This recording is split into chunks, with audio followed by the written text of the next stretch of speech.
some little technical problems this morning, but I think we've made it just on time. Excellent. Good morning. Good morning. For some reason, this little pod is showing weird for me. That's okay. I'm going to do that. Okay, good. All right, let's just, who put that highlight of my week? Mine too. Honestly, it really gets my brain like focused. And 4 o'clock this morning I got up. Yeah, I did indeed. And I was happy to get up at 4 o'clock. Somebody just said it's the first time joining us. Who was it? Sophia, hello. Good to see you. I'm sorry you've missed all the others. Good morning, Andrew Bayliss. You were on my mind yesterday and I made a note to give you a call. We need to catch up. Emma, good morning. Yes, you was. And you just learned how when you put the question mark, it comes up in a blue question box. So let's talk about some of these things for a minute. My technical problems this morning have been my internet bandwidth. And we're on fibre here. We have really good internet, and we're having problems.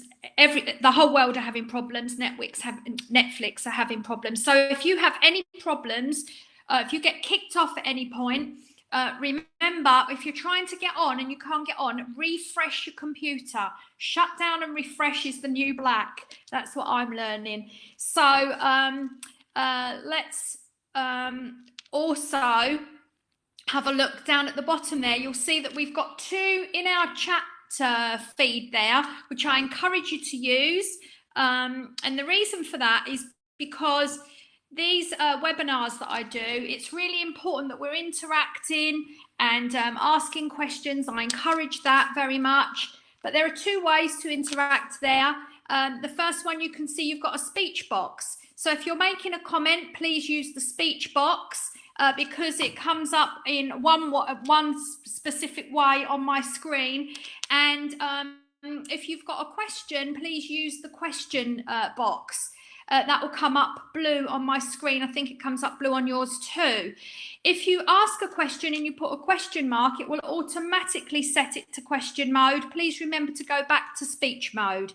If you make a mistake, don't worry. It's okay. We forgive you. It's not a test.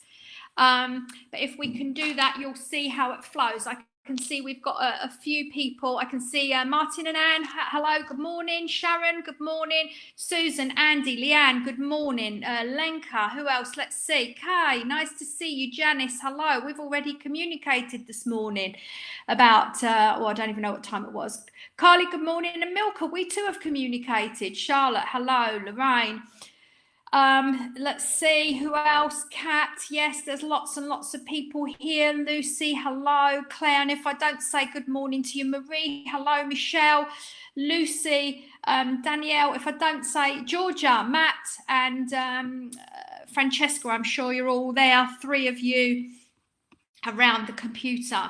It's good. Elaine, good morning. And Jodie, Julie, it's good to be with you all. It really is.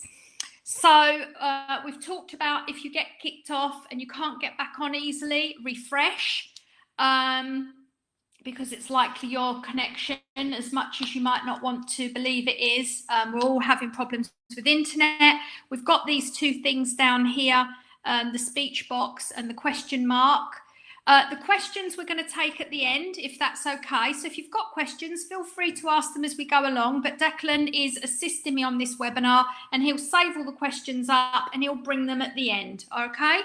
So what we're going to be doing, and there was something else that I said, that's okay. I've done it. I know I have. So what we're going to do today is we're going to drill down into some industry research. And there's a lot of crazy stuff going on right now. I'm sure we can all agree on that. So I wanted to make sure that everybody understood exactly where I get this research from, that I don't make it up, because I'm seeing a ton of stuff that, in my opinion, people are making up, and then someone made it up and someone else regurgitates it. And so we're seeing information going around, and some of it I'm asking myself, what's the substance of that? Where did that come from? So I wanted to start this morning by sharing with you where I get my research from and how I use that research. So these are the sources this morning that I've used. We've got some information from Mintel. We've got some information from Accenture, from Kantar, from ECHA Europa, from WWD, from Cosmetics Design Europe, from Bounce X, from GMP Cosmetics, who of course are the company that manufactures Census, owned by Susan and Stefano and Julia and Davide. And some research from Feathers Salon Group clients, because I have researched our clients, and I've had a good response back from the clients. About 2/3 responded back to me, which is good if you know anything about research and putting out cold stuff. That's a good response, so that's interesting. Now, when we talk about some of these companies, Mintel, Accenture, Kantar, they are research companies, and they do research all over the world for different industries, not just ours. Some of these are industry specific, and some are not. Mintel and Accenture and Kantar are not. For an example, ECHA is the European cosmetic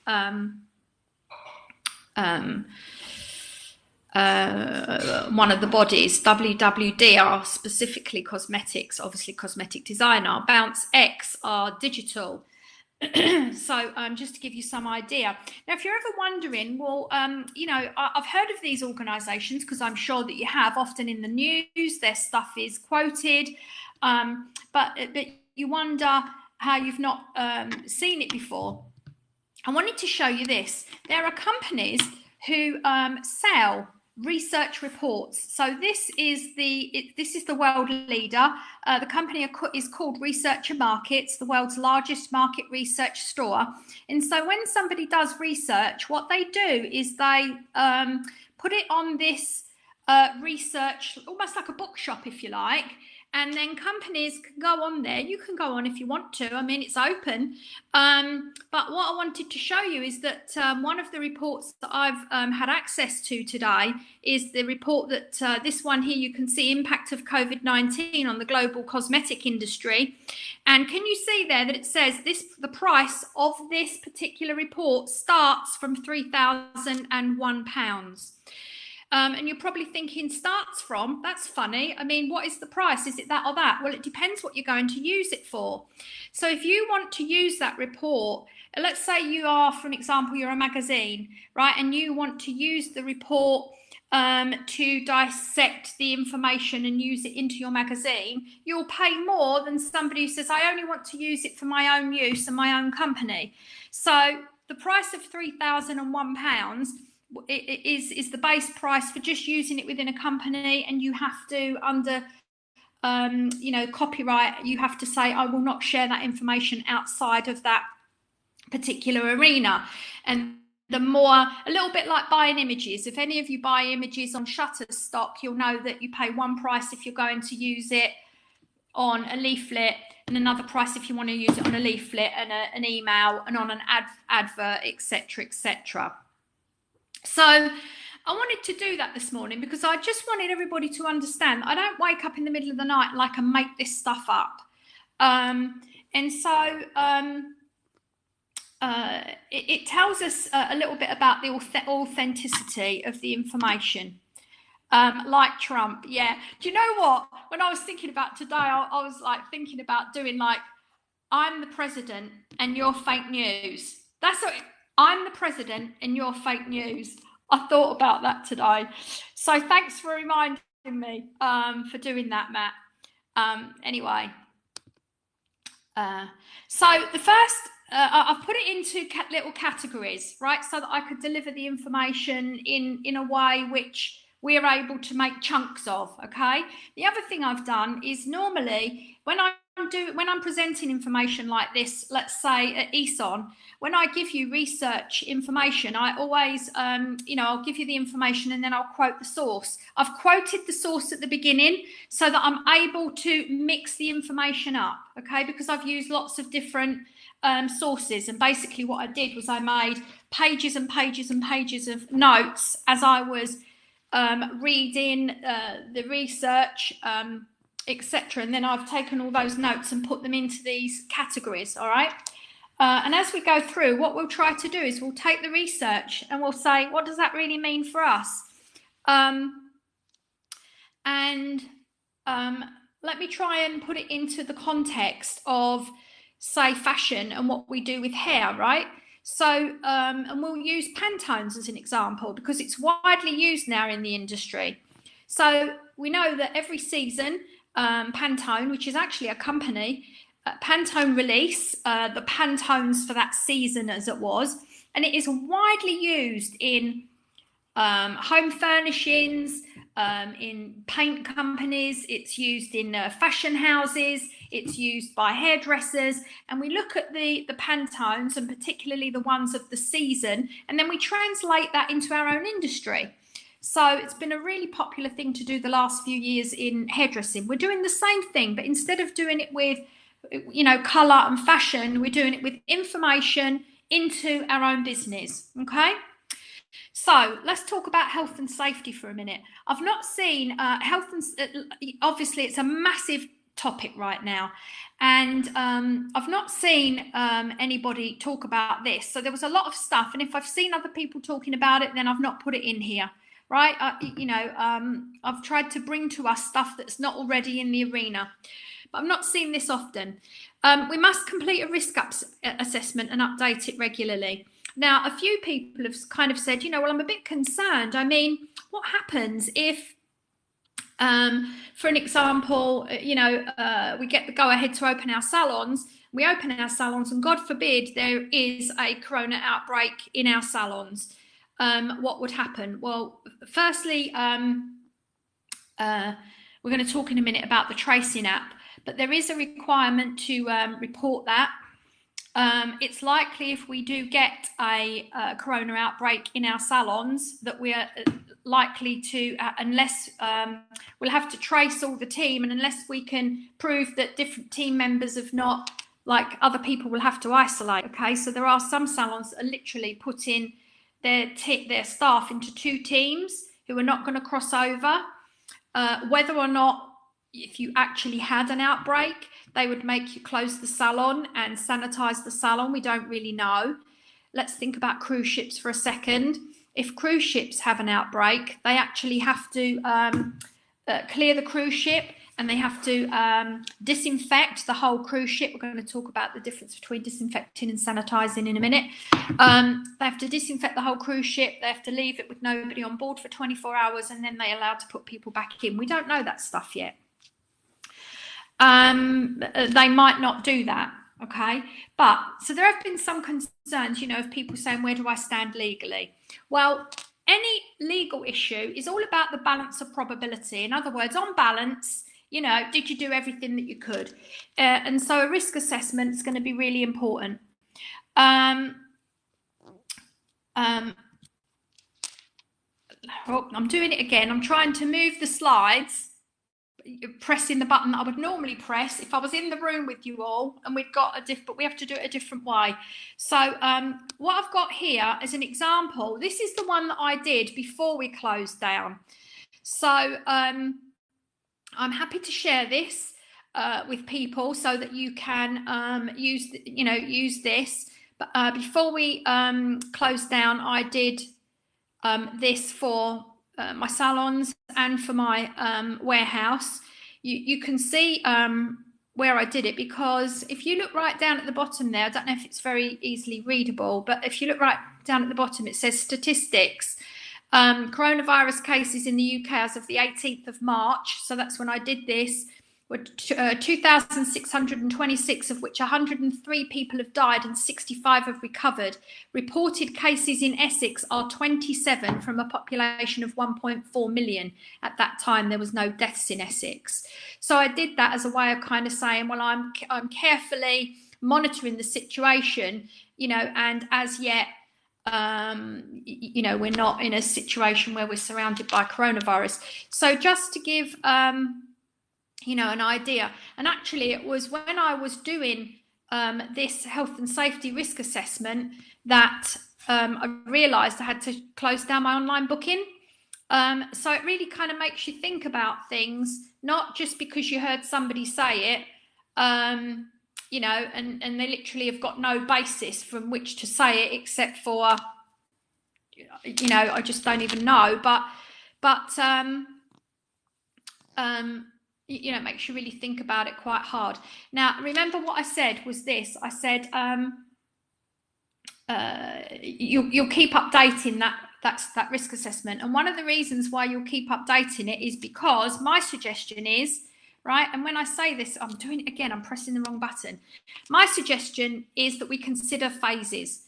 Now, and if you look at and listen carefully to what the government is saying, everyone talks about phases. Apparently we are coming out of phase 1 and into phase 2 in terms of the lockdown here in the UK. The US have phases. In fact, I've got the government document of their phases that somebody, one of my American friends, passed to me. And interesting that when you actually look at their government document, it's really good. They're not following it.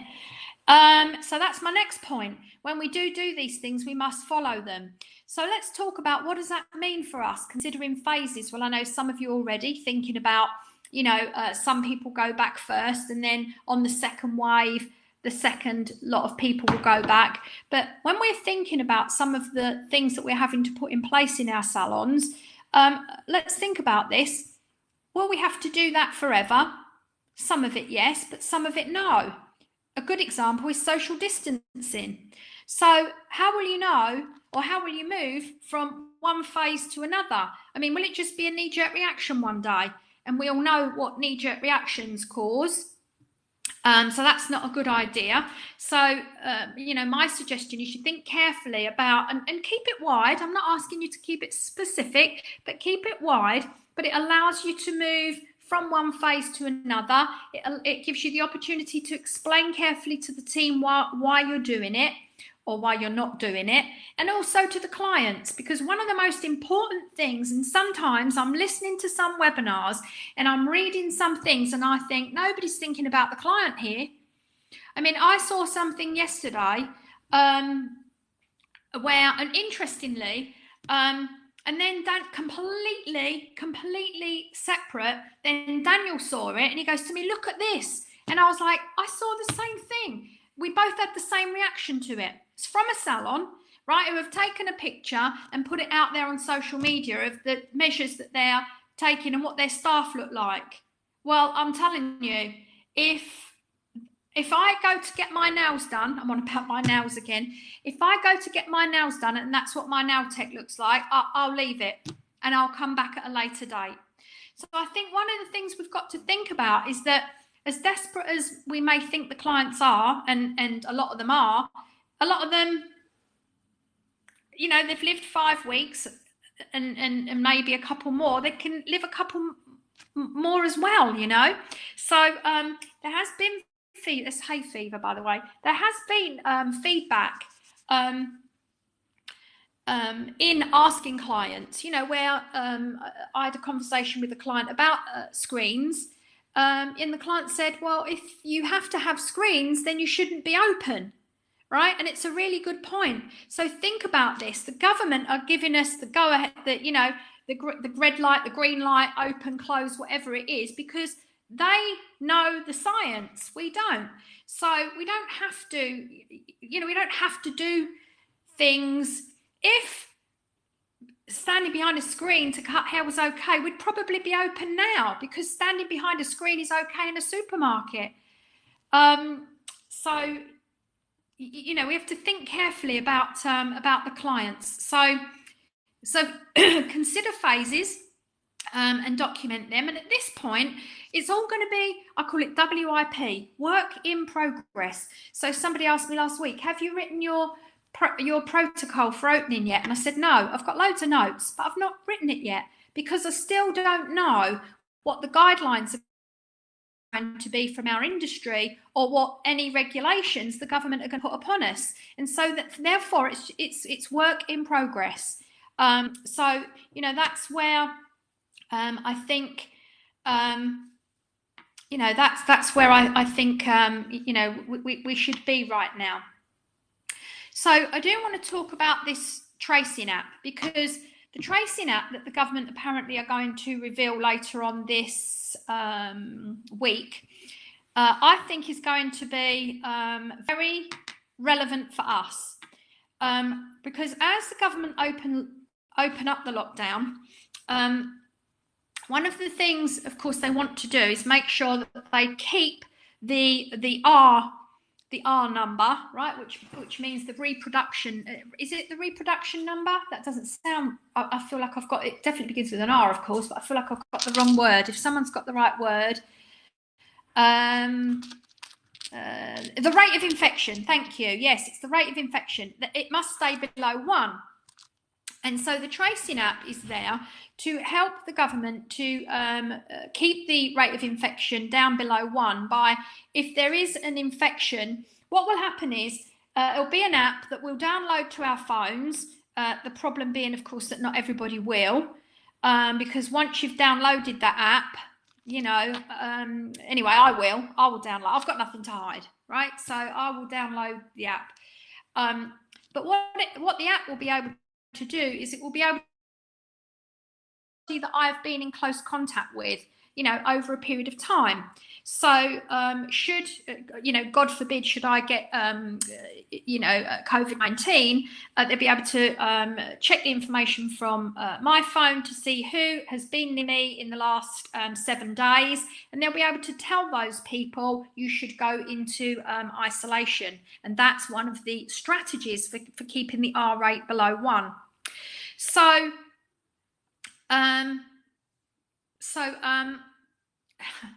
Marcus, just leave your phone at home if you go to the supermarket. Well, it depends what your attitude is towards risk, you know, and also towards the collective, and also towards the collective fight, if you like, against this war of COVID-19. So in Spain, they have released their lockdown, their next phase, as it were. And one of the things they're going to be doing in Spain is they're going to be watching this stuff in regions. And if there's you know, if the R rate goes up in a region, then they'll lock down a region. So that's quite interesting. You know, to me, to listen to that and hear that is quite interesting. So Abby's made a point here and said, you know, once we get further along the line, it's quite worrying from the business point of view, not being able to work if you're in contact with someone with COVID, as there will be no support like the furlough. And that is a consideration for everybody to really think about. You know, we do have to make some provisions for that somewhere down the line, you know, it could be that some people are not able to work. So we need to make provision for that in our cash flow, of course. Remember what we've talked about before when when we've said in recessions, right? You know, and we'll call this a crisis like a recession. You know, more businesses go out of business after than during. Okay, and so it really is something that we need to think about carefully. If you have to close for 2 weeks, you know, can you keep operating? Can you keep going? Okay, so it's good that you've been thinking about that, and it's good. But the tracing app will be an interesting move, and I think that it will be at that point when the government feel that they have enough information through that tracing app to be able to keep control of what's going on. So be interesting to see how that pans out a little bit. And then I want to talk about PPE, but I couldn't bear to write it.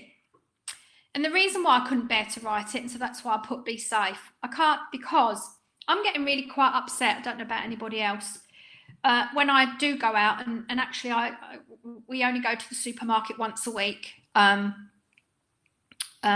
know, we are being quite diligent in our approach to lockdown. And when I go, I'm getting quite upset when I'm seeing people with medical grade masks on and a basket over their arm buying one loaf of bread. And the reason why I'm getting upset, and I'm going to say almost to the point of getting angry, when I was in the supermarket last week, I had a little altercation. Is because there's the shortage of masks in the NHS, and Karen, who works for me, has worked for me for 20 years, 23 years, 24. Her daughter, who I've known her whole life, is a nurse. She's a midwife. I've talked about her before. Some of you know her, Chloe. She's a midwife, but she's been on a COVID ward since the beginning, putting her life at risk. We've been terribly worried about her, right? Milka's niece is a nurse. She was on COVID. She contracted corona, and has been isolating for the last 2 weeks. Thank the Lord, she's better now and recovering. She's not yet back to work, but she is past the worst. And maybe Milka's here, maybe she can tell us. I spoke to Milka this morning. I didn't ask her whether she's actually had a test and is clear now. I'm not sure. Anyway, here we go. And Danielle said, my sister-in-law works at Luton and Dunstable. She and my brother have had COVID. They're doing okay. That's good. But anyway, back to the mask. So I look and I think, why have you got that mask? Nurses should have that. So I want us to think about that for a second, right? Because she had another test yesterday, so I guess she's waiting for the results.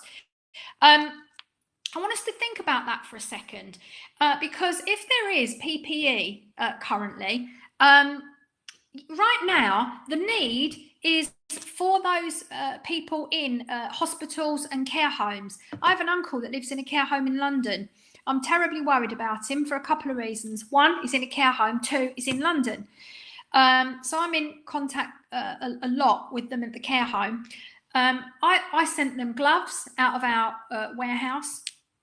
I sent them this sanitizer. This one's mine. I sent them sanitizer. Anyway, so I can't bear to put PPE. We shouldn't even be talking about procuring PPE at this time, because but what we're talking about is hospital grade PPE. Okay, so that's why I wrote be safe. So when I started thinking about that and research, I wanted to show you this. You will know that Census have released, by the way, so have Malibu Sea have launched a hand sanitizer. Let me tell you, every company, cosmetics company, has a hand sanitizer. Some of them have released it into the market and some haven't. And here is why. Every cosmetic company or company that manufactures these kind of, or could manufacture these kind of things, were asked about 8 weeks ago to switch their manufacturing to hand sanitizer, because they realised the need there would be around the world for hand sanitizer, and they released a formula. And if companies use that formula, they could manufacture it without having to worry about any registration. Now, when you manufacture a product, you have to register that product. It has to go through tests. You can't just put anything out on the market, right, for the safety of consumers. But what they did was, worldwide, they said, if you make this product, and of course the first products went to the key workers and to health workers worldwide. Okay, but now of course there is enough hand sanitizer, and people are putting it now into the marketplace, and we should be able to get it fairly easy. There are some big delays on some of these things. There are some shortages of fabrics because of China, of course. They were, because they were closed. So some of these things are all being reported in all the research that I'm reading. They're making reports about ingredients and etc., etc. So all these things I'm telling you, they're not rumours. I'm telling you, this is the truth. I've seen people out there selling stuff to salons, taking salons' money, and they haven't yet got the goods. Be careful, people. I know they haven't got the goods. I know they are. Right, Daniel? Yes. We were talking about one this morning. I hope his ears were burning, because they'll bloody fall off when someone catches hold of him, because they ain't got their stuff and he's got their money. Just saying. It's like the Wild West out there. So, be safe. This is where I got it from. This is what Census have manufactured and what they are putting out there. And I want to show you now, because in a minute when we get to some more research, okay, and it was difficult for me to know in what order to do this, but you'll see I've done it in health and safety, but there's some of what I'm showing you which comes up a little bit later in the research, okay? This is our hand sanitizer and our surface cleaner that we will have the end of this month. The end of May. I keep saying this month. I feel like we're in May already. Wishing the time away. I want to show you a little bit about this product, if you don't mind. It's not a sales pitch, although if you want to buy it, feel free. I haven't even told Declan to put the little, the little bar that comes up on the top, the little pop-up bar. Click here to, I haven't even done that. So let me talk to you about the hand cleaner for a second, because I think this is going to clear up some misunderstandings that are out there. So this particular hand cleaner is alcohol-free. The features are it's purifying cosmetic emulsion for hand washing, formula based on hydrogen peroxide, capable of sanitizing the skin. Rapid absorption. Some of you are going, what? Peroxide on the skin? Rapid absorption, formula enriched with emollient agents, excellent moisturizing and smoothing capacity, and without rinsing. You see that smoothing? This presentation came from Italy. I think that might be soothing capacity, but I'm not sure, so we'll leave it there. Anyway, thanks to the consolidated experience in the development of cutting-edge and innovative cosmetic formulations, we have created a specific sanitizing product that contains biocide based on hydrogen peroxide, a sanitizing emulsion, not disinfectant, because we have not yet completed the registration, right? So what I just told you, they are relaxing the rules on registrations right now to get these products to market.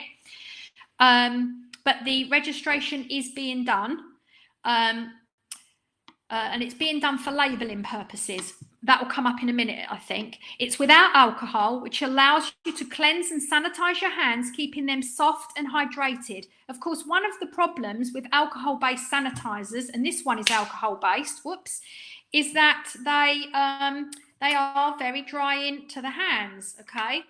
Very drying to the skin. I'm going to put a little bit on.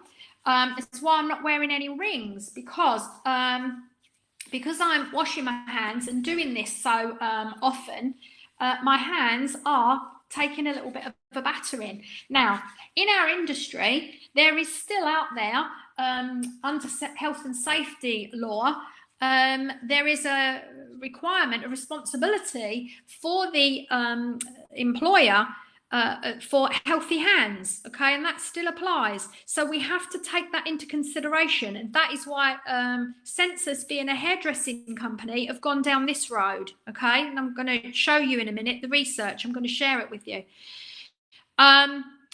it's enriched with citrus and cinnamon fragrance, so it smells nice, and mineral oils with a moisturising and emollient action. So it's no rinse, so you let it dry, but because it's got no alcohol, this one dries instantly. This one does not dry instantly. You have to allow it to dry a little bit. But let me just show you here. This is some of the research, okay? Now, the H2O2 is the peroxide, okay? And ethyl alcohol is the alcohol that they call medical grade alcohol, okay, which is used in hand sanitizers. So H2O2 is a biocide. It's approved by EU regulation 2015-1730. Ethyl alcohol is not approved as a nationally regulated biocide. To date, there are different laws in different countries. Okay, so in Italy, they're not allowed to use ethyl alcohol. The spectrum of action. So this is all a little bit chemical for us. Okay, right. So we have to. I took this. I didn't type this up. This is a screenshot off the website. And here, ethyl alcohol, you can see there, it says there, not yet proven. So actually there, the spectrum of action, the generic activity gram plus and minus is not yet proven, right? But here you can see it's a powerful biocide on inanimate materials. Inanimate materials means plastics, metals, you know, things that are not alive, okay? So don't spray it on your dog. Here, again, this is some of the research that has been used, and here are the registration numbers. So here we can see active ingredient, hydrogen peroxide, in this product here. This is the company that makes that product, and that's their registration number. So we can see that this is already being used, right? There's one there, there's one there, there's one there, and then there's one here that is they're using ammonium. Okay, so the reason why I'm showing you that is quite a few people have said, oh, but I've read it has to be alcohol content of at least, and actually, depending on what you read and who you read it from, some say 60, some say 70, and some say 80%. That is the formula that was released to companies, the generic formula that was released to companies. They said, please switch your manufacturing because we need this product urgently. Okay, that's where that has come from. All right, so nobody made it up in the middle of the night, but it isn't a law. It was the one that was released. So anyway, let me just show you a little bit about the surfaces cleaner. So this is a spray detergent that exerts a rapid and deep sanitizing action on the treated surfaces. It is indicated for the treatment of surfaces such as changing tables, seats, beds. You see, and initially they made this for the hospitals in Italy, okay? And that's why it says there first, changing tables, seats, beds, worktops, tables, chairs, sanitary fixtures, plastic and stainless steel surfaces. So you can spray this on your chairs, on your mirrors, on your work surfaces. You can spray it on your brushes, your combs and your scissors, which means that you can spray it in front of the client. It is it's fast and deep sanitation. It says sanitation on the bottle currently, and the reason for that is because the registration is still going through, and you cannot use disinfectant without a registration. Okay, that's the law. So once they've got the registration, they might change the labelling and it might say disinfectant, but it does the same thing. So that is the one that Census have got, so that you can literally spray everything around in between. So there we are. Okay, just so that you know, this is the mask, which is not a medical grade mask. You can see there it's 100% Oecotex, which is a registered, that's the register of the copyright, if you like, of the fabric of the mask. Standard 100 class 1 certified polyester. Therefore, it's suitable for prolonged skin contact, because if you know nurses, then you will know they're having terrible problems with these grade masks. And this is something really quite important. So with these medical grade masks, they're getting terrible chafing on the skin, and, you know, spots coming up, rashes, very, very sore at the end of it. You know, they've got all sorts going on. Well, you can't have that with hairdressers, you know, or even, I mean, who even wants that? If we do start to wear masks out when we go on a bus or to the supermarket, we don't need all that stuff. We just need something which is going to, if I sneeze, the person standing away from me is not going to get, you know, my sneeze. That's what this is for. So so it's suitable for prolonged skin contact, and it's machine washable at 40 degrees, which means that we don't have to have a new mask every time, as long as we are diligent with our washing. In other words, you don't put it in with your red t-shirt and it comes out pink. I can't wait for that, you know, or those people that put the whites in the dark and it comes out grey. I can just see Elaine now when one of our team turns up with it and it's pink or grey. Anyway, so who put that? Matt, Trump will be watching this waiting for the change to disinfectant. Anyway, so so that's the mask, just so that you know. And then there's the gloves, and the gloves are just part of the kit, right? We can't split the gloves out. That's how the kit comes. The kit comes like that to us. So you get the gloves. You're going to need so many gloves, so accept the gloves. Okay, so let's move. That's health and safety. Let's make sure that I've got all my notes here. Yeah, we talked about hand health. Make sure you've got moisturizer ready for people. The Sensus hand cream is it's amazing. It's excellent. Unfortunately, it's a promotion that they do at Christmas every year, and everyone's out. They're out. We've put in a request for them to manufacture that on an ongoing basis, because it's a very, very good price and it's a very good hand cream. So we've asked them about that. I've been testing for my own salons, because we're going to need hand cream. I've been testing a couple of things, and I'll share with you. I ought to be careful here, really, otherwise we'll go out of stock and I won't have any for my own salons. Malibu do a body lotion, and I've been testing the body lotion because it's really good value for money. Like half a litre is the best value of everything that we've got. So that's what I'll be using, is that. It's really good. So let's talk about consumer behaviour.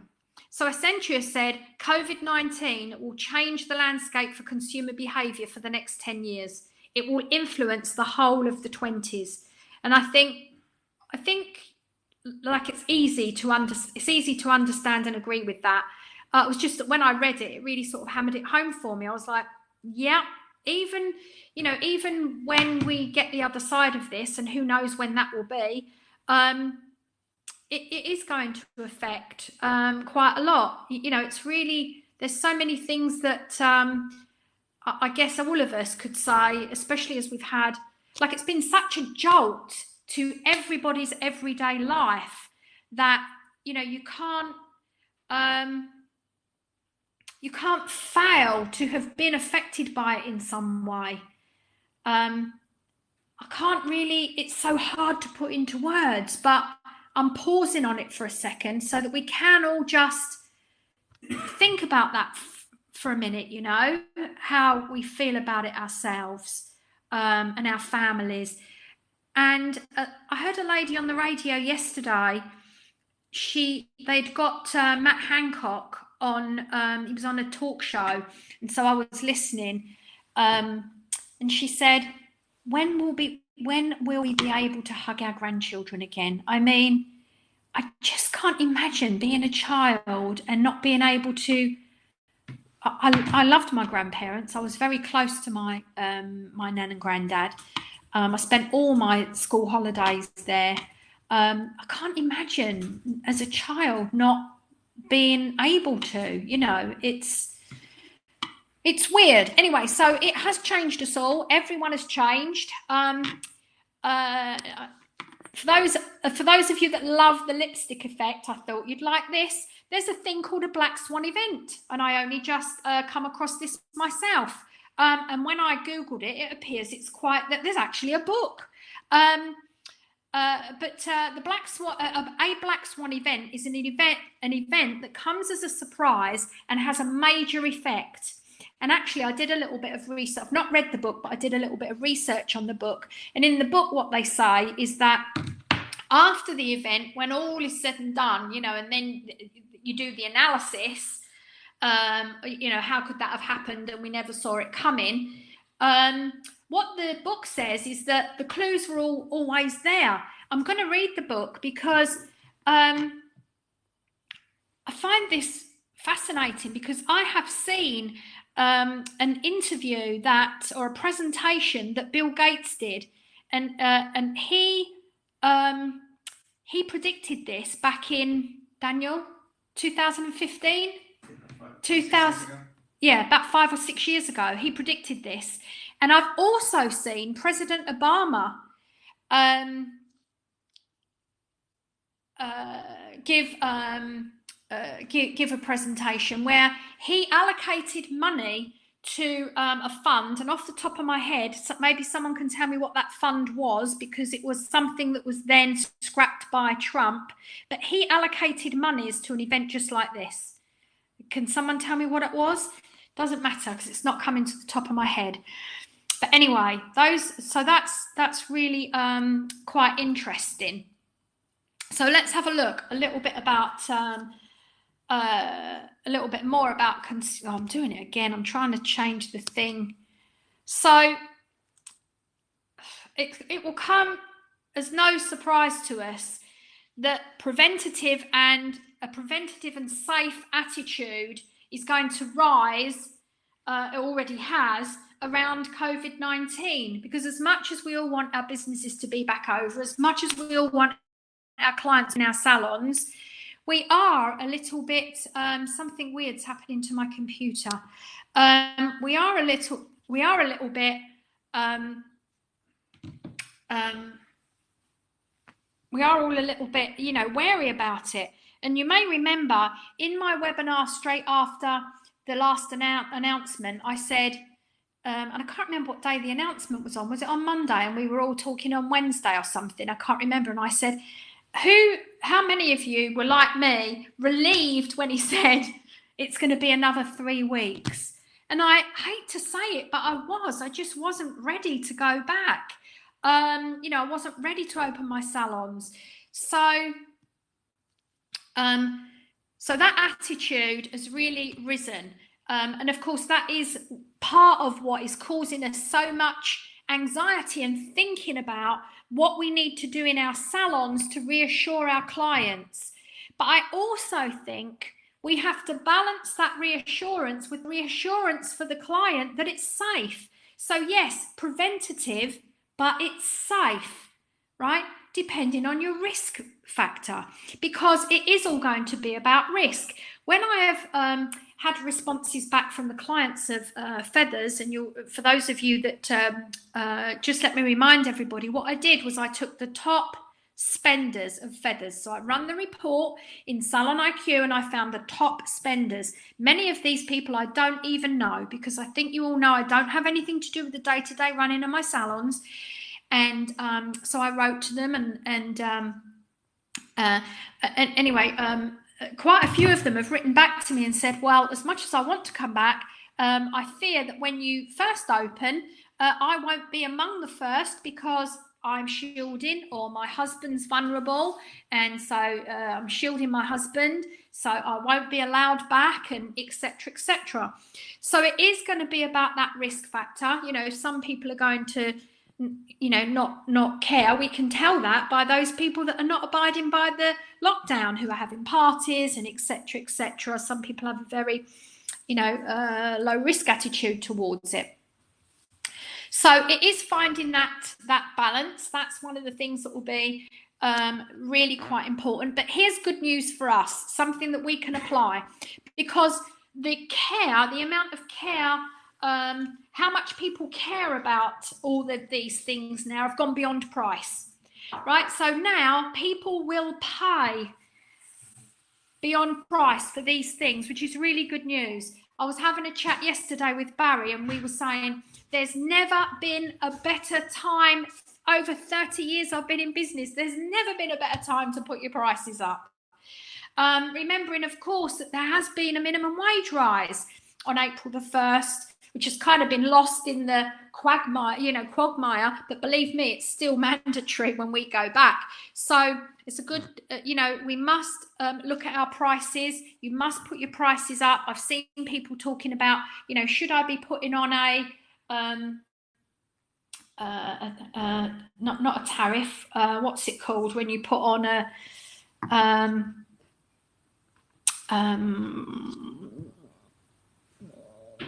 not a tax. What's the word when you put like it's just a temporary sort of a surcharge? Thank you. I've seen people, should I put a surcharge? No, just include it in the prices. Put your prices up, absorb that, and then if we don't have to do it ongoing, right, then we've somewhere along the line we've kind of won the race. That's the elegant way to do it, in my opinion. So here are the key indicators, though, from the research, right? The key indicators, they said it's about the trust. So do the consumers, it's going to be about their trust in organisations. Now, put yourself in the same situation for a second. One of the things the clients overwhelmingly said, and I know a few of you have also written to your clients, and you've told me that the clients have said, your salons were already clean and sanitized. Lots of the clients said to me, the girls do a really good job of keeping the salon clean. So that tells me they trust us when it comes to that kind of stuff. And I'm sure you get that from your clients too. If you didn't care about those things, you wouldn't be on this webinar, right? You'd be in the bottom right-hand corner, positive, low, positive, right? So trust, that's first on the list. Second on the list, the environment. Just going back to trust, by the way, think for yourself about some of the places you will not eat or drink when we get back out there, and some of the places that you're looking forward to going and eating and drinking. And I'm not going to say it out loud, it would be very wrong of me, but there's a specific company that I was still using them, but I was always complaining about them. And one of the things I used to complain about a lot was I say, look at this place, it's filthy. I will not be going there. I do not trust them to keep it clean. And Daniel goes, I know the place. But there are other places that I know and I trust, and I will be going back to those places. So that's something that's really very, very important. So, of course, the second thing we've got here is the environment. So, people are going to really care about the environment. I've said on every single webinar that we've had, they're quiet at the moment. Those environmentalists, they're quiet, but they have not gone away. They are busy gathering evidence, gathering information. Look what happens when everybody doesn't use their car, and they'll be coming at us thick and fast. So they're prepared to pay a little bit more, the research tells us, for these kind of things. Community. So where there are things, for an example, where you've got companies that share profits or support community things. So, and I know lots of you do community stuff. What this tells me is we need to make sure that we, make a real big song and dance about the impact we have within the community and the things we do for the community. And they don't always have to cost money. Okay, I saw that there's a movement. People say, the first Sunday that we're open, we're going to do nurses' hair for free. My business can't do that. I can't afford to do that. If nurses have, now we are doing an incentive for nurses when they go back. And actually, it's been very highly received and taken up. And so we're doing that, but we can't do it for free. We've been closed for 5 weeks already. We're likely to be closed for another 3, in my opinion. So good luck for anybody that can put that into their cash flow. We can't do that. It doesn't have to cost money, right? It can be other things that you can do to support the community. So it could be, I don't know, that the team are going to collect, like we've done collections for homeless, food bank collections in the salon. We've done that, and it brings awareness to our clients, who then bring a tin of beans. Everything can help. So community things are going to be important. There's a lot we can do. And then, of course, health is high on the agenda. And when we talk about health, there was quite a lot about this, because really what they were talking about is people's mental and physical well-being. And getting your hair done adds to your mental and physical well-being. We are in such a good position for when we get to reopen. If we play our cards right, this could really be, for our businesses, this could be just the reset that we needed, So it's such good news. There's so much about this research that is good news for the cosmetic and beauty industry. It's a really, really good thing.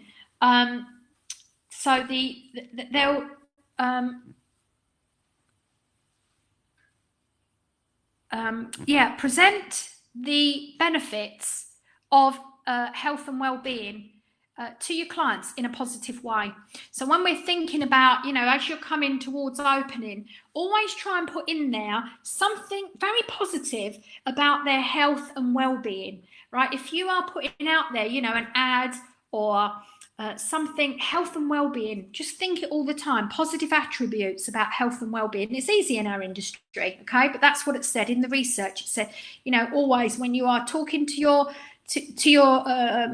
consumers, always think about adding those things in.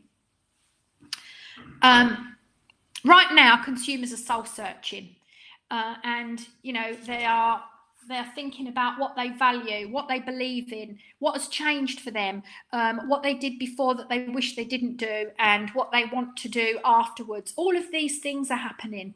So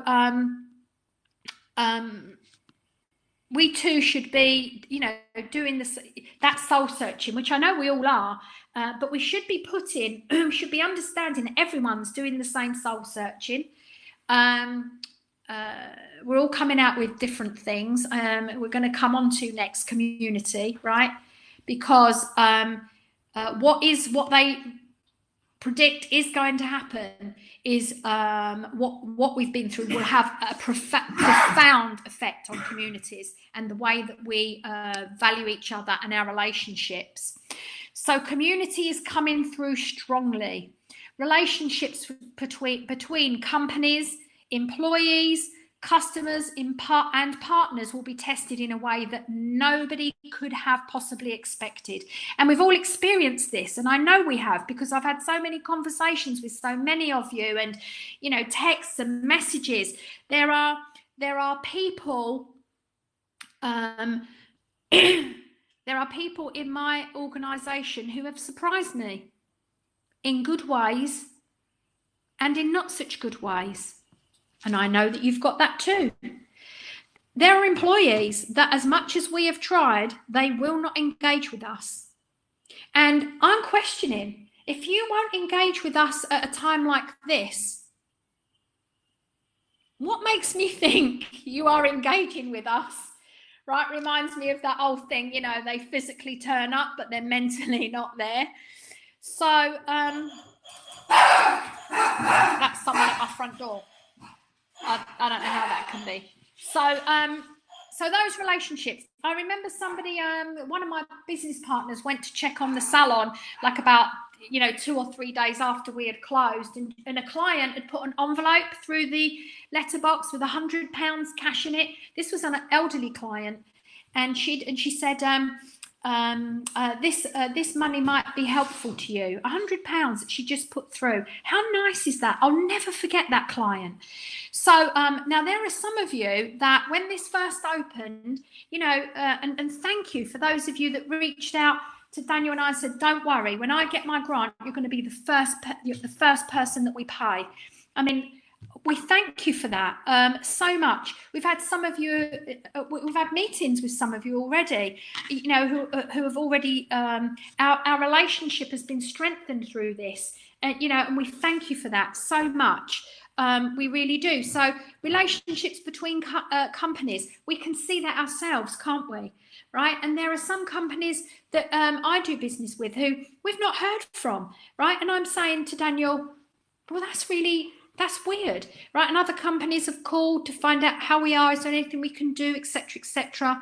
So those relationships between companies, they're coming through strongly, but you know, I think post-COVID, you know, people are going to make their decisions, right? Employees, customers, and partners. So we know this, we feel this. We've always considered ourselves to be a partner for independent salons. As you know, it's in our mission statement, right? It's a massive value for us. But now we know that we're in the right place. We're exactly where we should be, and we know about that. So other things about the community, we talked about this last week with the stylist when we said the world will emerge different for everybody. So when we go back, last week we talked about every client being a new client, not just in terms of her hair, you know, because we've not seen her for a while. We don't know what she's done in between times. You know, her hair's longer, so it's a redesign. All of those things. She's changed inside, and so have we. So the world will emerge different for everybody. And I think we've got to come out. We mustn't come out like I've seen, you know, these pictures where they go, and it's like lots of people rushing, and it goes, you know, clients when the salons reopen. And I'm like, I don't want it to be that way. I don't want it to be like that for my clients, for me, or for my team. I want to take it nice and slowly, one phase at a time, right? So that we're able to really direct it and make the most of the sacrifice that we've made, because we have made sacrifices, so that we've got something, you know, different as we go forward. So let's think about put the human element into your brand proposition. So when you think about your brand, put the human element in there. So what I mean about that, and those of you that saw Vision Quest on Monday, and if you didn't, it's not too late. There is a link up there. If you didn't see it, I highly recommend it. It was, for those of you that saw it, give some feedback, please, to people so that they can see. I mean, it was amazing. Let me just tell you, there were 3 speakers. The first one was a guy called Corey, who talked about meditation. He was amazing. The second one, Carla, I've done with Daniel and Declan last year in San Diego. We did Carla's 2-day workshop, and we loved her. And she was just as good, and we got all new stuff out of her presentation. And then the third one, and this is the one that's made me remember to talk to you about this, a girl called Britt, who she specializes in digital funnels for stylists. She was amazing. So if you didn't see it, then you must revisit it. It was amazing. And, you know, if you're not interested, I mean, you know, we've put some people onto, just watch the first hour, because you're going to get so much out of the first hour. Or the girl I'm telling you about, if you're only interested in the digital bit, she's the last hour. right? But anyway, she talked about putting the human element into your brand proposition. Absolutely, it's when we talk about community, that's how we put it. That's, you know, our community is our stylists, and we've got to put that forward. We've got to turn it into a community. So those questions we can answer at the end too. Put the human element into the brand proposition. The other thing about this, try and get in touch with your local businesses. Maybe on Facebook. I mean, at the moment you can't get in touch, but try and find them on Facebook and elevate them and have them elevate you, right? So we do it really well as an industry. Makes me laugh. Sometimes I say to Daniel, you know, I say, someone will say something, I don't know, locally to me about sharing something. I go, there's no point, because my Facebook is all hairdressers and they're from all over the world. So if you want people from all over the world to see it, then fine. But if you're looking for a little bit of people around here, I mean, I don't think I've got my only friends in this village. Well, no, actually, I've got about 7 Facebook friends, I think, from my community where I live. 1, 2, 3, 4, 5, 6. There you are. I've got 6. So yeah, try and get a hold of our local businesses. You know, get that community going. Think about how you can support each other. And then always ask, with community, always ask yourself this question. This is a question I've got written down. It's one of the things that when we're talking about moving forward, how we support our community, and we always ask this question: what's the best way to show support? So for an example, when we first went into lockdown, one of the things, of course, that we did at Passion for Hair was we started the Salon Love campaign. Because we thought that was the best way that we could support our community at that point. And as you know, it's been a massive success. Marie, tell me how many fards you sold yesterday as a result of me putting a caramel fard on my hair. 14. She sold 14 fards yesterday, right? She shared my picture. So if you want to sell 14 fards today, go and find my picture, my before and after. And 14, and she's got 4 more today, and she's not even began yet. So it's been a massive. What's the best way to show support? So that's an example of what we did. We've got other things to share with you as we move forward. I've got another campaign in my mind, which is a salon campaign, of course, which I'll be doing for Feathers, but I'll be sharing so that you can all do it too, based upon all of this research that we're seeing here. As well, that's what we must do. You see, and you know, one of the things, one of the articles I read, which was an article actually from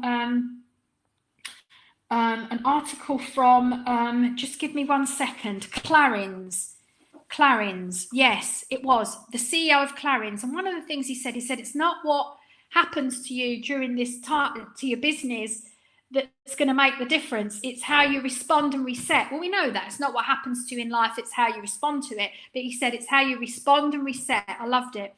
By the way, Clarins, here's what they've done. They have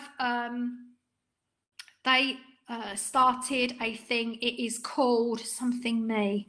It's been a Something Me. It's been a massive success anyway. Whatever, Clarins, Something Me. I'll find it and I'll put it up afterwards. Yeah, Clarins. Google, Daniel, Clarins Digital Consultations. That's where it's gonna. I've got it. It's all right. It's in my presentation. So coming up a little bit later. Anyway. So let's talk about product a little bit, okay?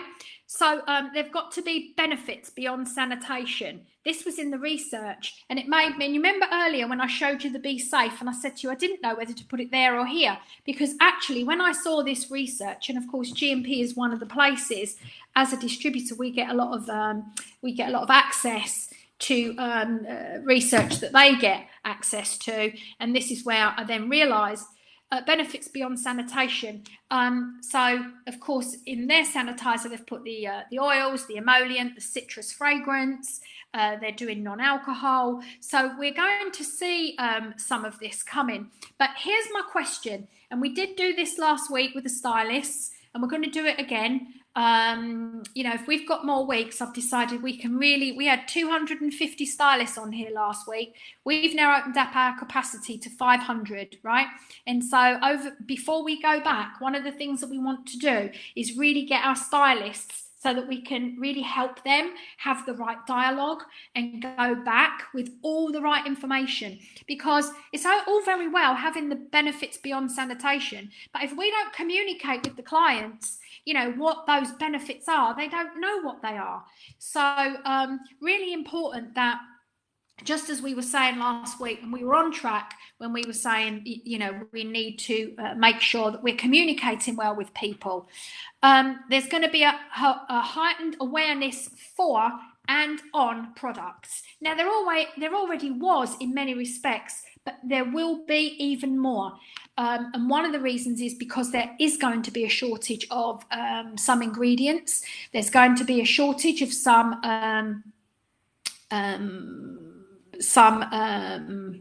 goods.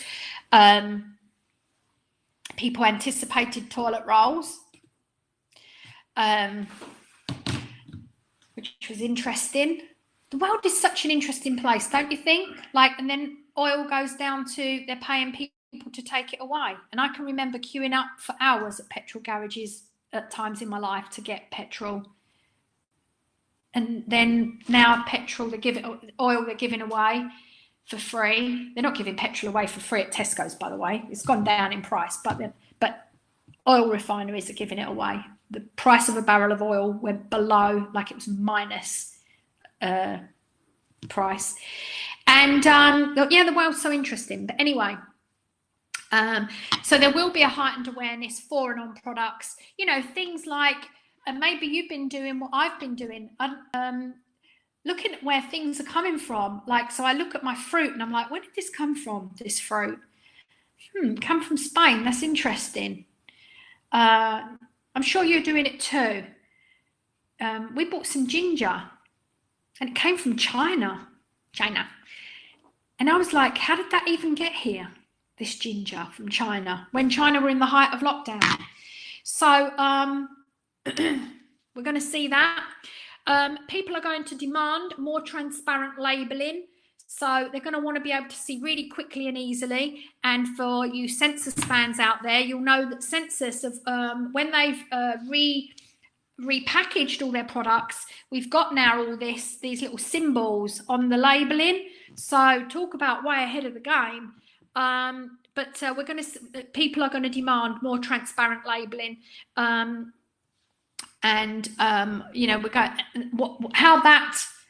How that relates to what we do is that people are going to ask us about the products that we use, and they're going to want to know more about it than what are you putting on my head? I mean, this awareness is going to be quite apparent for us.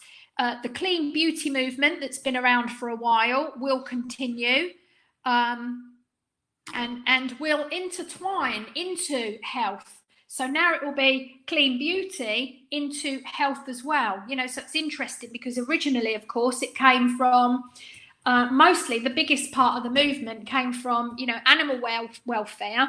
And of course, then we have got people who are into, natural products and et cetera, but this whole clean beauty thing is going to really exasperate, they say. Let's hope. And health and environment. So, everything's going to be linking back to health and environment. And when it does link to health and environment, so for an example, people are going to want to know that there'll need to be transparency on companies. People are going to want to know about the history of companies. What does that company stand for? What are their values? So as salons, we need to think about how we're communicating this. I can see some website updates coming on, right? So a very, very good time to do it. So the story, the history, a little bit about our commitment towards some of the things that we believe in attached to these things. We're going to see, in terms of products, we're going to see much more demand on eco-certs. So that's factory language for a certificate of ecology. And you'll see on a lot of census products, for an example, on MC2, the ingredients all have eco-cert. Right, so they have a certification to say that as we are using those products, they're sustainable, they're being replenished as fast as they're being used. People want to see eco credentials and approvals. They'll want to know about manufacturing processes. People are going to want to know where goods are coming from. And things like that. Okay, so let's talk a little bit about services. So they're talking about the fact that people are going to want services to be shorter and faster, which is interesting because I've seen a lot of people talking about extra time in the appointment book. So hairdressers are talking about extra time and clients are talking about less time, or the research tells us what they're looking for. Okay, this will explain to you, why you may have seen that Census were coming out with a 10-minute process color, which is PPD and ammonia free. Should be with us by the end of May. It's in production right now. It is genius. It has its limitations, of course. It has its limitations, and I've absolutely no doubt in fact, I know that before we get back, do not worry, Jude will give us a webinar with Michele, no doubt, on how we should use it. We'd also like a demo because I've not yet seen it, but from what I know about hair colour, there's going to be very specific ways that it should be applied, because if it's not applied right, it won't take right. So, yeah, I'm sure you've got lots of questions, as we have too, and they'll all be answered, I promise. They'll all be answered. So, shorter and faster services. People will want to spend the minimum amount of time in the salon.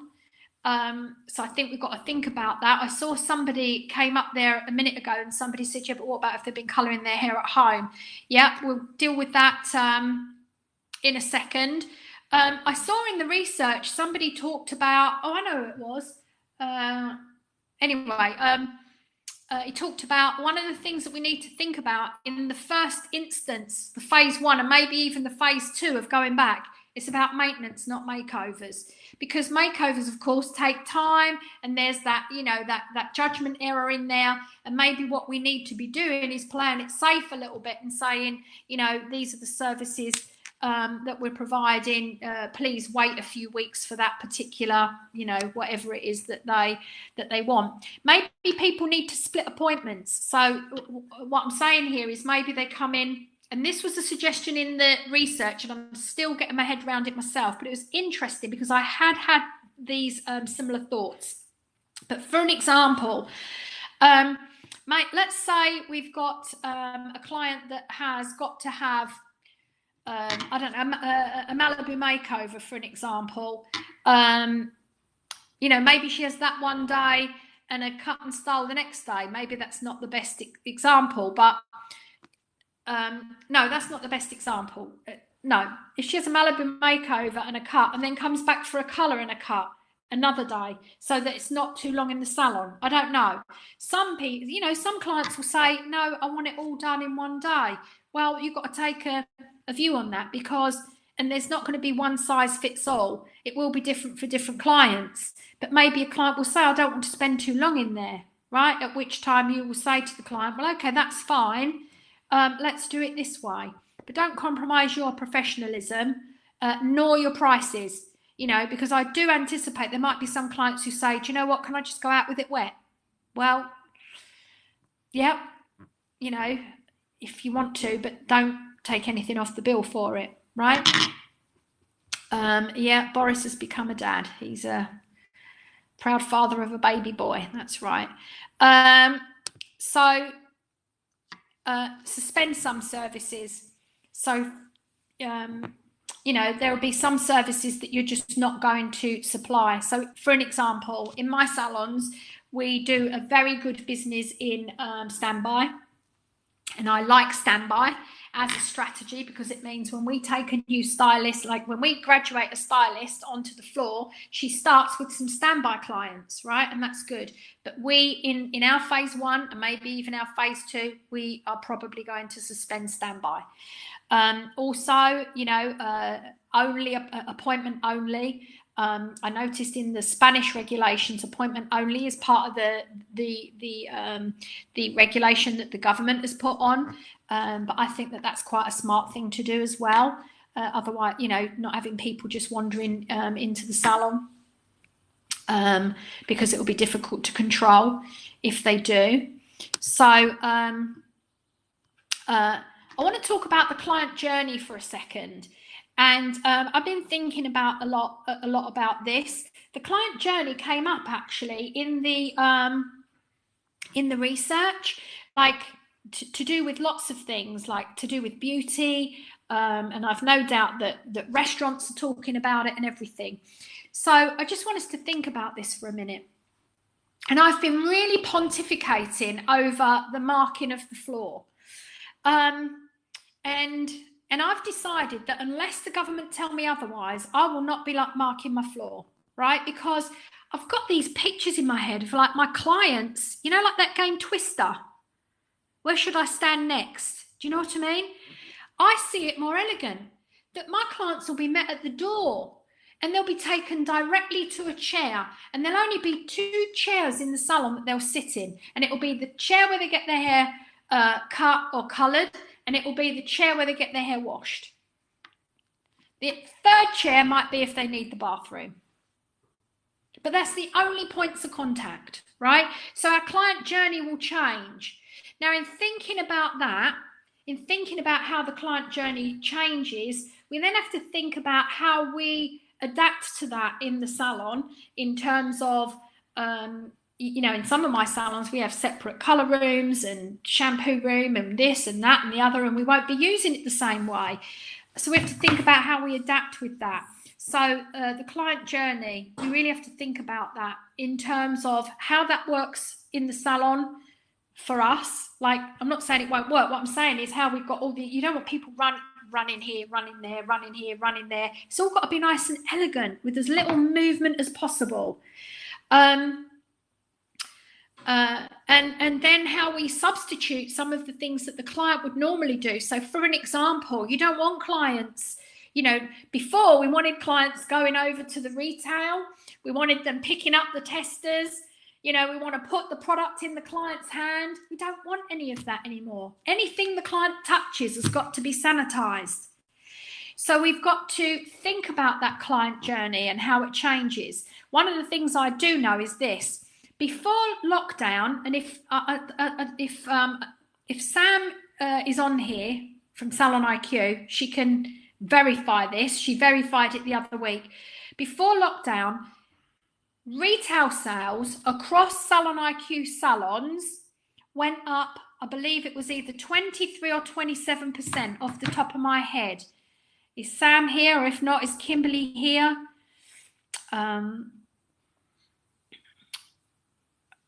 I can see Naomi's typing. Maybe she remembers. Anyway, so they went up, right? Retail sales. Yeah, you remember me talking about that. So let's 27. Thank you, Leanne. Went up 27%. So let's maintain that momentum. That was Alexa talking for no reason. So let's maintain that momentum when we go back. But we have to think about how we put that into the client journey, because if the part of the client journey was taking the products off the retail, putting it in front of the client, you don't want to be doing that, because as soon as you touch that product and move it from there to there, someone has now got to wipe that down, right? So we don't want to be doing that. And I know there's some new people on here, so I'm going to share with you an idea actually that came from Nicole Chillmaid. Love this idea. I'm definitely going to be implementing it in my salons. little tiny red cards, laminated red cards that say clean me.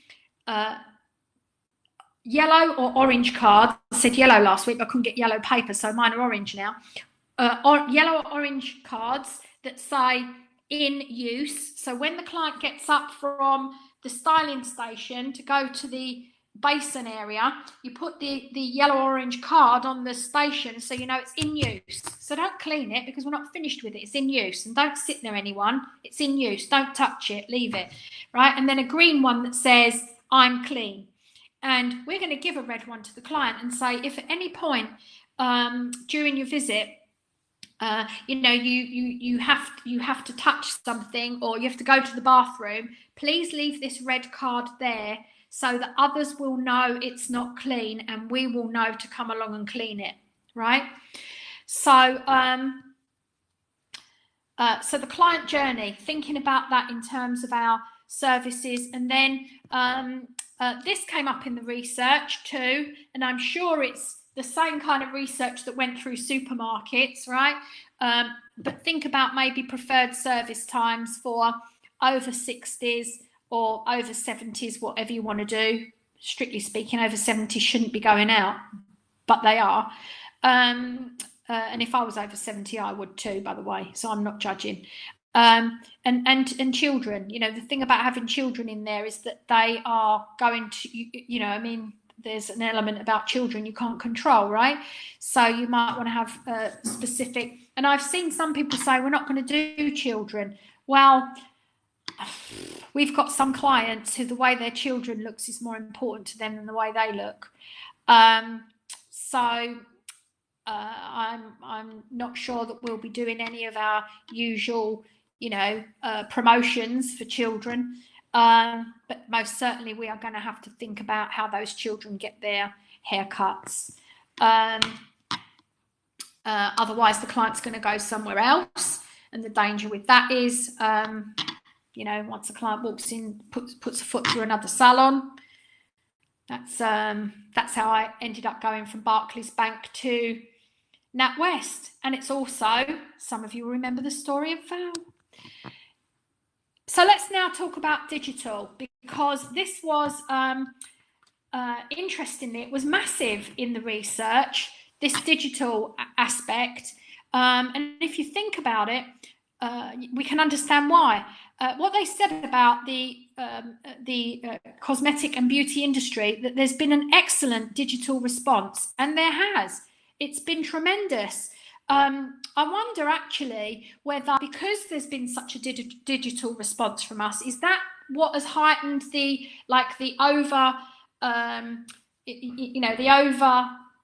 focus on the hairdressing industry from the press, right? Because there has been an over focus from the press on the hairdressing industry. Is that part of what has caused it? I mean, did we cause our own problems? I don't know. Or is it just, you know, that we are so important? I'm not sure. But anyway, the research said it's a strength that will help the sector bounce back fast and strong. So for those of us that have been really good digitally, let's keep it going. It's really good. So that's a real great plus. Consumer relationships do transmit through digital. And that's what the research said. So, you know, previously people had been concerned, but it's easy to make those relationships through digital. You know, that's really what they were saying with that. And there's been this huge uptake in digital consultations. And we talked about this last week with the stylists. Salon IQ have just released their digital consultation, where you can email it directly from the appointment to the client. So you can email from the client's appointment, it will email the consultation and she'll send it back. Now, if the client said, and by the way, how much do you think it costs to do that? Let's see. Give me a chance to have a little glass of water. Nothing. It costs nothing. It's free. How amazing is that? If we don't set this up and use it, we're nuts. We're mad. Kay likes it. Yay. That's a little private joke there.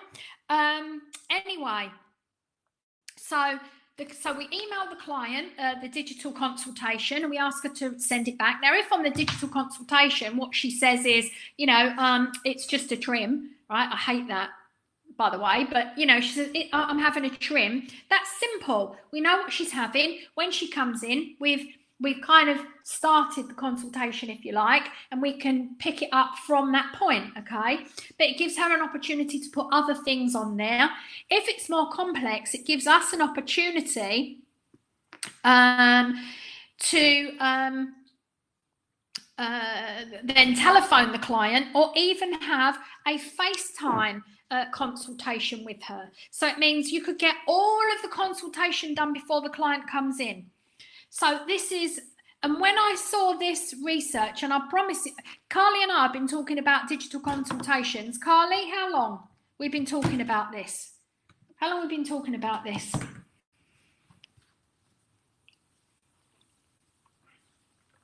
We invented it, Carly. Years. We invented it. Carly's been doing it years, right? That's how she does her consultations with her clients.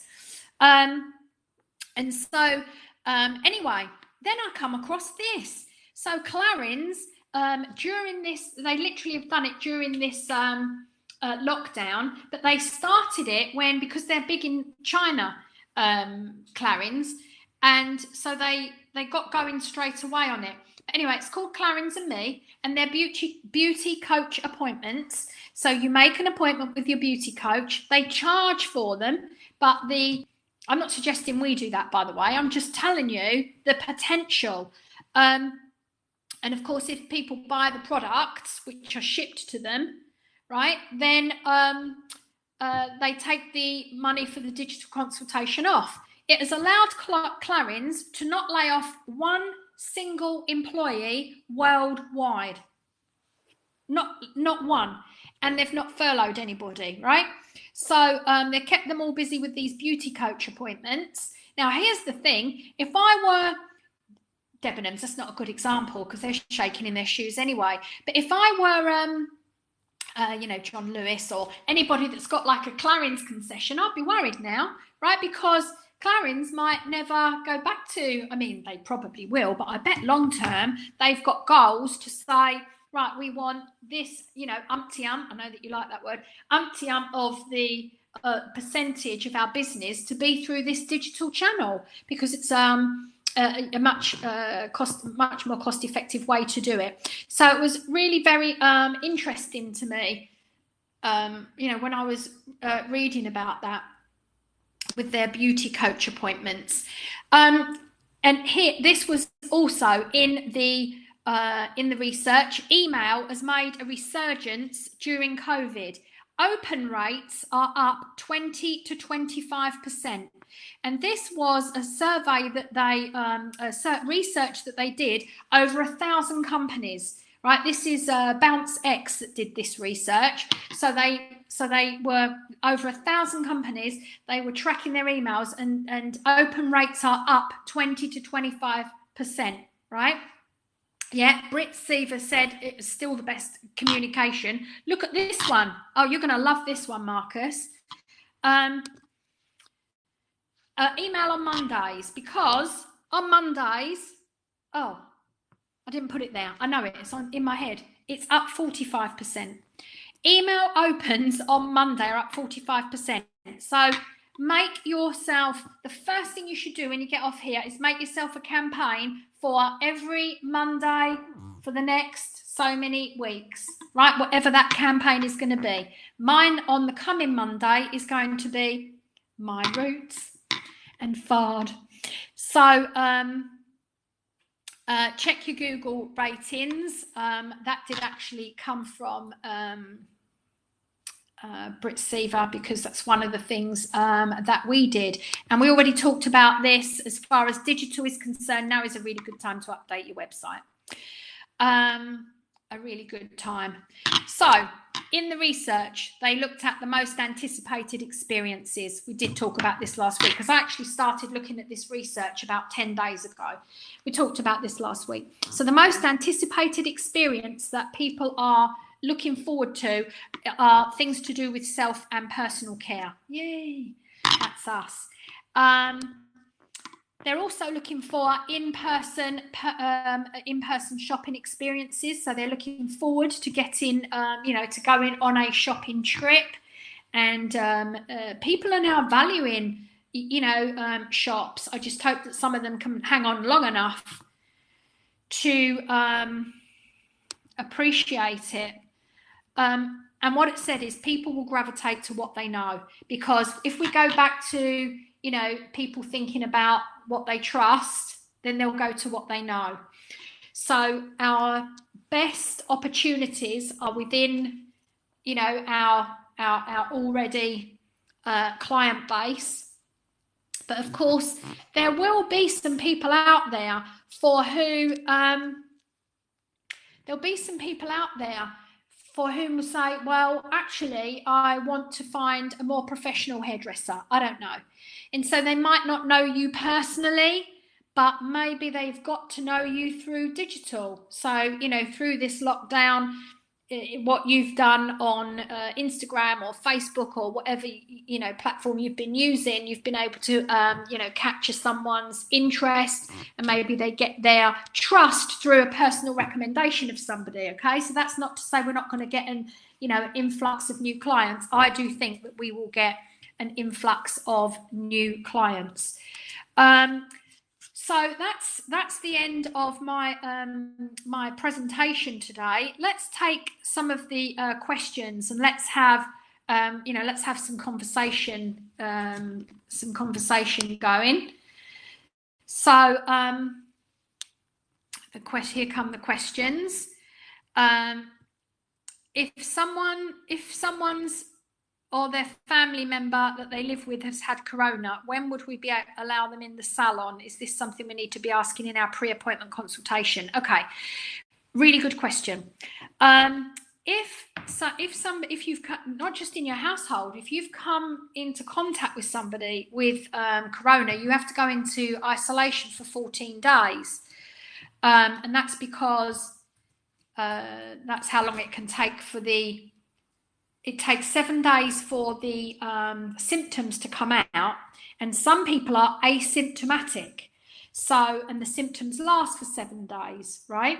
If you're asymptomatic, they last for 7 days. So you have to go into isolation for 14 days, all right? Now, we have to trust people, and this is the problem. We have to trust people to put themselves into self-isolation.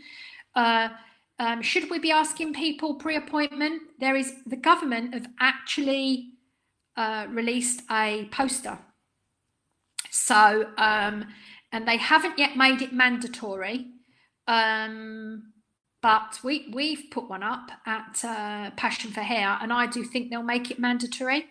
Maybe we can put the link up here. If you can work that one out, Declan, what should you? Daniel's got it. He'll send it to you, Declan. You can put the link up. Poster. Yeah. Next question.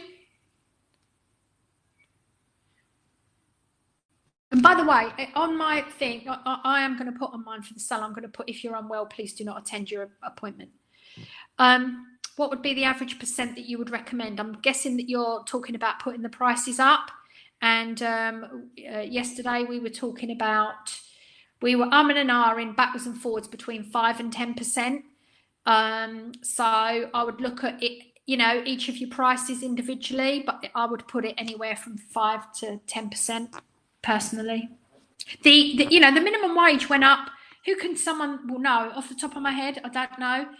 But I know it was high. What was it? The minimum wage rise this time. It's the highest one it's ever been. Somebody tell me what it was. 6%. Minimum wage went up 6%. Next question. Will you be letting your clients know that there will be a price increase? No. In fact, quite a few of the clients said in their reply to me that they are expecting a price increase. Okay. What are thoughts on when colours are processing, you won't be able to have anyone in between? Well, unless we are told that that's what's going to happen, unless we are told that's what we're going to do, that's not what I'm going to do. Okay. If we are told that that's what we've got to do, then of course I'll stick to it. But if not, then we will put clients in between. It very much depends on what the government say. And I think the government are going to be guided by NHBF, I guess. I don't really know. There was a survey last week. I hope that NHBF sent out. I hope that you filled it out, people, and sent it back. I certainly did. And thanks for those of you that messaged on my comment as well, because the reason why I ask people to do that, of course, they're seeing that NHBF, right? And I want them to know that, you know, if you see something that you really agree with, then you must. The reason why they put it out there is they want to gauge reaction. Will you still be doing your weekly colour sale? Yes, we will. And again, everything's work in progress. But we've already taken a lot of deposits on clients for the first Tuesday. And we've only taken clients from our top 100. We've only taken deposits from our top 100 clients. So those Tuesdays are already full. So it's a difficult one for us. So I'm not saying everybody should follow us, but we've already taken the deposits. And if you take a deposit, by the way, that's tantamount to a contract.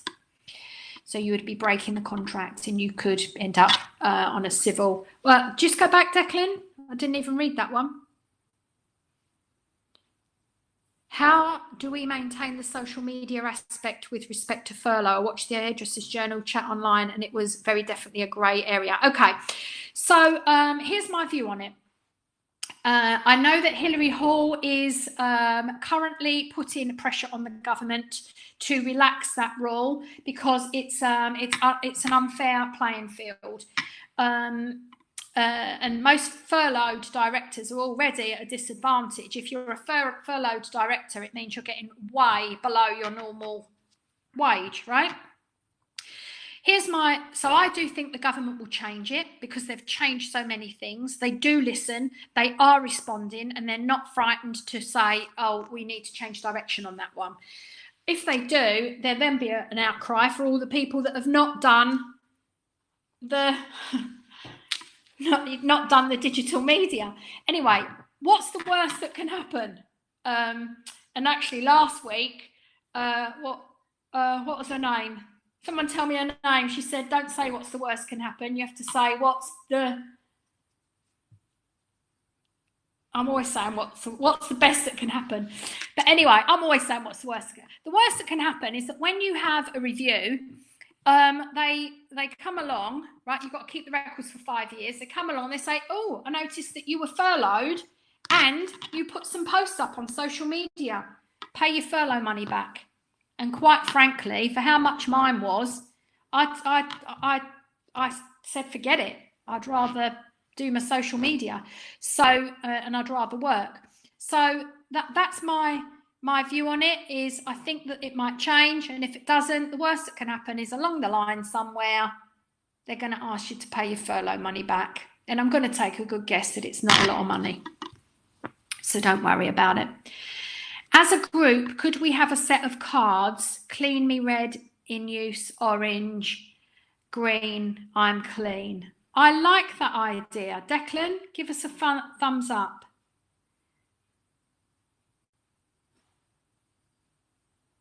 Yep. Oh, look, it came up at the top there. Declan will get onto that. Another thing on his list of things to do. That's a good idea. And we charge you £250 for them, Marcus. Is that what you're saying? I'm kidding you. Another one, Declan. Do you see us all having to be registered as America after this so regulations are monitored? Okay, so let me tell you about this. The government have already said that if our industry, the government have said They said this about 4 years ago, might even be longer. When, not if, when our industry organises itself into a regulatory body where at least 80% of people are in it, the government will come along and regulate it. Somebody quickly Google how many members NHBF have, because they're the biggest, and they're the ones that have the ear of the government. Somebody Google how many members there are, please. And then I'll tell you how close we are to that 80%. It will make you weep. Let's do the next question while we're waiting for someone to come up with that for us. I'm worried that my 4 apprentices aren't going to be needed to shampoo with doing less contact, and my receptionist not needed so much. I guess we won't know until it happens. No, we won't know. However, good thoughts to be having, because furlough does continue until the end of June. So in the first instance, your first phase might be that you don't take those people back, leave them furloughed, so it's not costing you any money, and then you can make a decision as to what's going to happen. So that's a work in progress. I hope that helps, and see what happens from there. But when we go back, I mean, as time goes on and the R factor gets less and less, hopefully, if people can be sensible, it's really, we talked about this last week, and we'll talk about it again when we've got a lot of stylists on here. But you know that, oh, Marcus, that's your pay. Is that £250 a week? Because that's double what mine was. Oh, a month. A month, exactly. Anyway, so yeah, your furlough pay. Thank you for sharing that, Marcus. And that's what I'm saying. So just don't, let them have it back 5 years down the line. Right, where were we? Yes. So here's the thing about keeping yourself safe from COVID. For the most part, if you keep your hands regularly washed and sanitized and you don't touch your face, right, that is hugely massive to not contracting COVID-19. Still, the science is all the same, right? That's massive. So can we ask stylists to do FaceTime consultations if they're furloughed? No, you can't. The FaceTime consultations, what you'll have to do is you'll have to unfurlough people to do those towards the end. Could be that you only unfurlough a couple and they do consultations for other people. These are changing times. I realise some stylists, might not be that comfortable with that, but we've got to do what we've got to do, Yeah, director furlough pay. I know, Marcus. Mine was like £100 a week or something. So that's the answer. Can your client, by the way, can your clients communicate? Can your team communicate with clients? My computer's done it again. Can your team communicate with clients voluntarily? Yes, they can. Can they come to the salon and clean the salon voluntarily? Yes, they can. Can volunteer, believe it or not, but they can't do anything which generates income or money. Do you see us all having to be registered? We've done that one. Did someone get the answer? Is that why that one's back?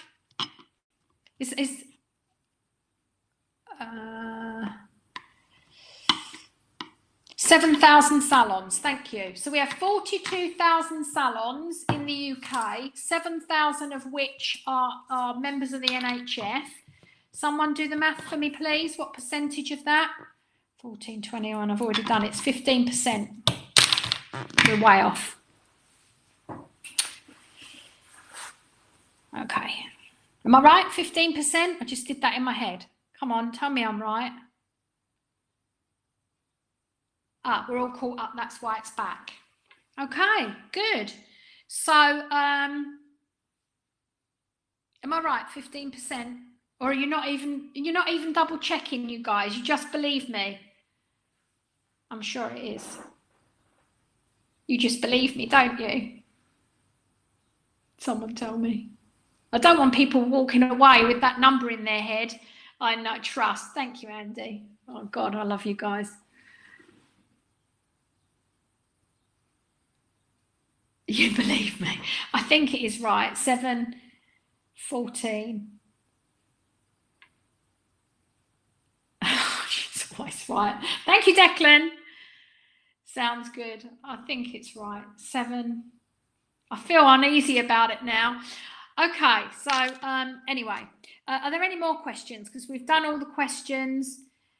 You said you have booked for Tuesdays. What Tuesdays? Oh, our colour sale is on a Tuesday.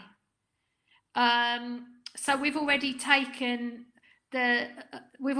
deposits from clients who were booked on a Tuesday, which was a colour Tuesday. And so to now go back and say, oh, we're not doing it, we'll remembering that they're all our VIP clients, so it's probably not going to be the best strategy. But you know, I'm competitive apparently. I am competitive from when, whatever. Thank you so much. Love Wednesdays. When do you predict that we'll be open? I don't think that we will be open. I'm just saying this out like this is only me taking a guess. There's going to be an announcement on the 7th. I think at the earliest it will be the 20th for us. Maybe the 27th, could even be the first week of June. Okay, that's my personal view. Do you advise us to take deposits for all appointments when we reopen? You see, one of the things that I'm going to put in place, there's some things that I've wanted to do. Our VIP clients, we're not going to take deposits from, except, but we're going to have a 2 strikes and you're out rule for those people. But everyone else, we're going to take deposits on new clients and colour appointments. Is there an update on Denmark salons? Yes. They're busy. They're very busy. It's gone well, hasn't it, Daniel? It's gone well.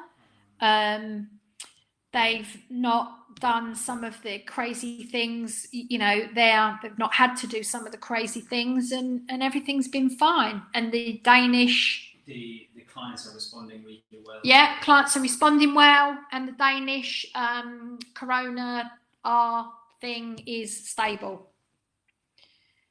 How do you take deposits? Through Stripe on Salon IQ? No. We... yes, what am I saying? Yes, we do. Yes, because that's how yes, that we use Stripe through Salon IQ. We do indeed. And just one other thing. We're not going to turn our online booking on in the first phase and possibly the second. You know, I just think. I can take that up with you one-to-one, Jill. Send out an email with a link to pay. If it's through the web, if it's through our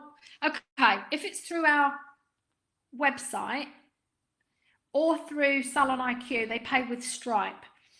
But we've taken a lot of deposits over the phone. That's what we've done too. Jackie's asked, how long will each of your phases be? I don't know yet, Jackie. That's another work in progress. But I will share, you know, as time goes on, all the way to the end, I will share with you, you know, everything I'm doing, I promise. But I don't know how long they'll be yet. You know, it will depend. Okay, all right, everybody. Well, next Wednesday, same time. Let me just tell you a little bit about what, as we get nearer to opening, one of the things that's becoming apparent to us is that we can bring a lot of value to you and to your stylists, to your salons, by doing some of these webinars for the stylists. Daniel and I doing them from a sales perspective. So they won't know. We're not going to say, right, we're going to teach you to sell. because the numbers will go, it'll collapse like a pack of cards. But what we do know is that your teams respond really well to that, you know, Daniel and I encouraging their dialogue and giving them information and telling them where to find information and giving them some confidence about you know, their conversations with clients and things like that. So so we're going to plan those things as we go on, because we do believe that we've got a couple more weeks. So we hope you enjoy those. So tomorrow we've got Q&A with Jude. Friday we've got Richard, and he's further exploring the horseshoe technique. So that's on Friday. I know that some of you want the link for Euphora, so please go to Passion for Hair Stylist Hotline, an education page, and we will make sure that all of the links are there. I'll tell that Vision Quest, Euphora Vision Quest, it was first class. It was amazing. So I will also put up the government poster. So the government, I'm writing notes to myself now, and Vision Quest, I'll go there right away, as I did last week, and I'll put those links up there. Anything else we need? And next week's registrations will be released in the next 24 hours. Thank you, Declan. So you'll know what we're doing next week. All right. So have a great day, everybody. And thanks, John. Really appreciate your feedback. Want you to know that we appreciate your business, everybody, so much. We want to thank you all for making your payments when you got your grants. Thank you. That was keeping us awake at night. You may or may not know that Passion for Hair are not a retail business. We don't get a grant. So we appreciate you very much. We appreciate all of you that are doing sales through your clients, and any way we can help you with that, we will. And goodbye.